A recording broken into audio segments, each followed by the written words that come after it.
ఎఫెసీయులకు రాసిన పత్రిక 3వ అధ్యాయము 17వ వచనం నుంచి మనము వచనాలను చదువుకుందాం. మనలో కార్యసాధకమైన తన శక్తి చొప్పున మనము అడుగు వాటన్నిటికంటేను ఊహించు వాటన్నిటికంటేను అత్యధికముగా చేయ శక్తిగల దేవునికి క్రీస్తు యేసు మూలముగా సంఘములో తరతరములు సదాకాలము మహిమ కలుగును గాక. చూడండి, ఆమేన్.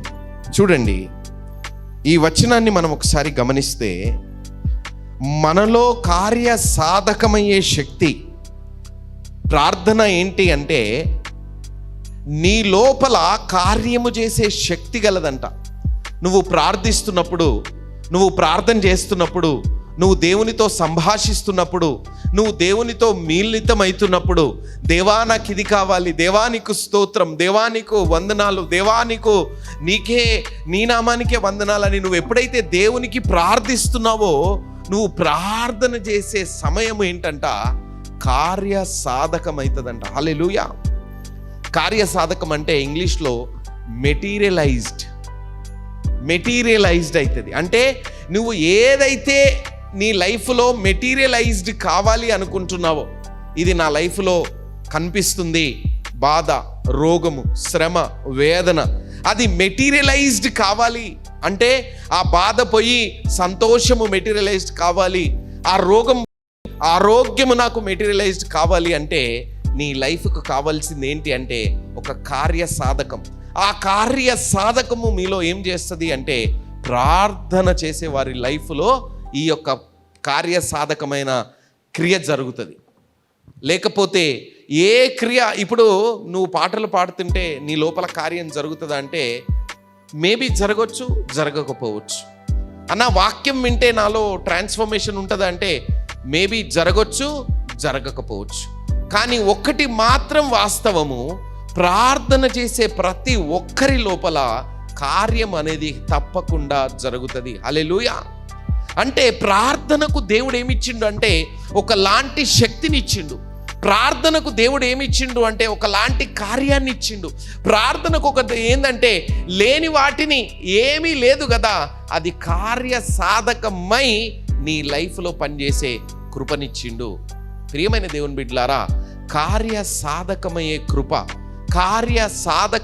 కృప నీవు చేసే ప్రార్థనకు ఉంటుంది. ఈరోజు నీకు కార్యం కనబడట్లేదేమో, ఈరోజు నీకు అది దొరకట్లేదేమో, ఈరోజు నువ్వు ప్రార్థన చేస్తుంది నీ లైఫ్లో మెటీరియలైజ్ కావట్లేదేమో, but don't lose hope, don't give up. వదలకు, పట్టు విడవకు, పట్టుకో దేవుణ్ణి, ప్రార్థించు. ప్రార్థనదే ఒకటే ఒక ఆయుధము ఈ లోకములో ఎవ్వరి దగ్గర లేదు. నేనేం నేర్చుకోవాలన్నా దేవుణ్ణి నమ్ముకొని, ఏం నేర్చుకోవాలన్నా నేను క్రైస్తవునిగా మారి, ఏం నేర్చుకోవాలన్నా నేను దేవుని దగ్గరికి వస్తా అంటే, నేను చెప్తా ఒకటి ప్రార్థన చేయడం నేర్చుకో, దేవుని దగ్గర ఉండటం నేర్చుకో, ప్రార్థన చేయడం నేర్చుకో. అంతే, నీ లైఫ్లో నీకు కావలసిన అంతా కూడా ఏమవుతుందంటే మెటీరియలైజ్డ్ అవుతూ ఉంటుంది. నువ్వు ఎంతవరకు ప్రార్థిస్తూ ఉంటే అంతవరకు నీ జీవితంలో అది కార్య సాధకమయ్యే ప్రార్థన అని దేవుని వాక్యం సెలవిస్తూ ఉంది. హల్లెలూయా.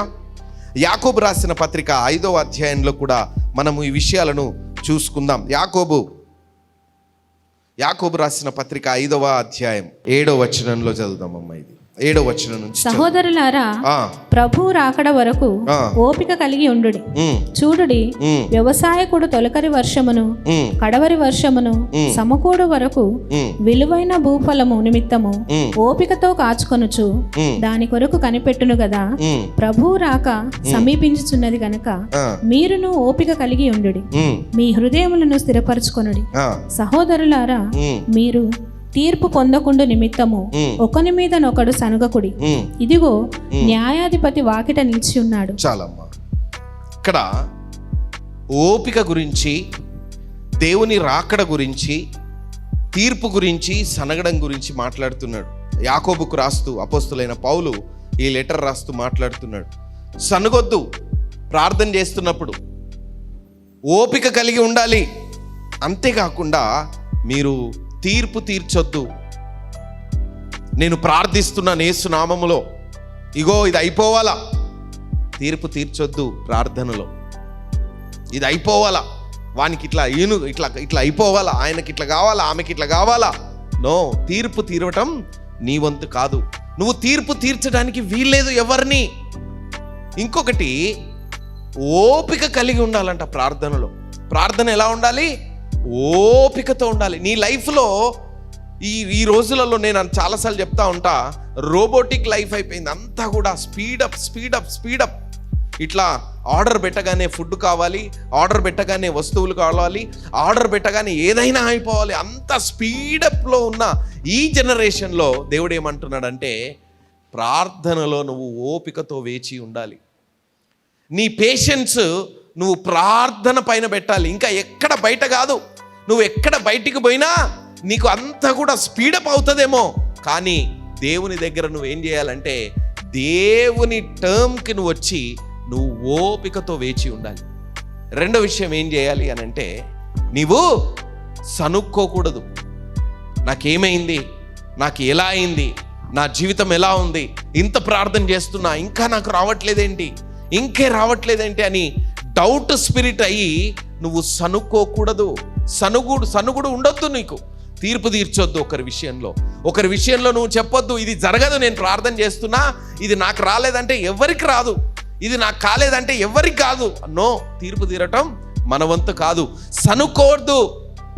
నాకేం అయితలేదు, నేను ప్రార్థన చేస్తున్నా, నాకు అయితలేదు, ఏం చేస్తాడో దేవుడు, ఎట్లా చేస్తాడో, అవుతుందో లేదో, ఇది అవుతుందో కాదో, కష్టం అంటున్నారు, డాక్టర్లు కష్టం అంటున్నారు, పరిస్థితి కష్టం అంటున్నారు, పరిస్థితి చూస్తే ఘోరంగా ఉంది, అవుతుందో కాదో సనుక్కోకూడదు. అంతేకాకుండా ఓపికతో దేవుని దగ్గర వెయిట్ చేసి ఉండాలి. హల్లెలూయా.